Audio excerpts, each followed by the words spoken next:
Okay. Release டேட்டே fix ஆயிடுச்சுன்னா அப்ப பயங்கர ப்ரெஷரா ஆமா. இருக்கும்ல, அந்த அதான். டேட்டுக்குள்ள முடிக்கணும். அது ரொம்ப ப்ரெஷர் இருந்துச்சு. அதே மாதிரி டீம் சப்போர்ட் எல்லாமே ஆர்டிஸ்ட் ஆகட்டும், டைரக்ஷன் டீம், கேமரா டீம் எல்லாமே ரொம்ப சப்போர்ட்டிவ். நான் ஒரு 18 டேஸ்ல பண்ணோம் இதை. ம். டோட்டலா 6 எபிசோடும் 18 டேஸ்ல தான் பண்ணோம்.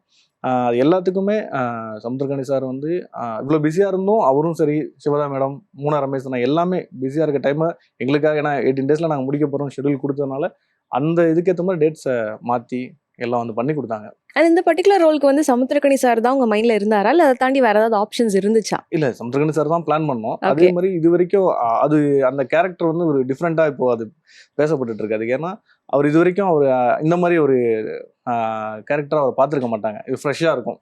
ஸோ அது வந்து அது சாரோட ஐடியா தான். சொல்லும்போது இது ஒரு புதுசாக ஒன்று பண்ணலாம்டா, ஏன்னா போலீஸாக நிறைய பண்ணிட்டோம், அதில் இது ஒரு பெக்குலராக ஒன்று பண்ணலான்னு ஒரு ஐடியா பண்ணாரு. அது நல்லா ஒர்க் அவுட் ஆயிருக்கு.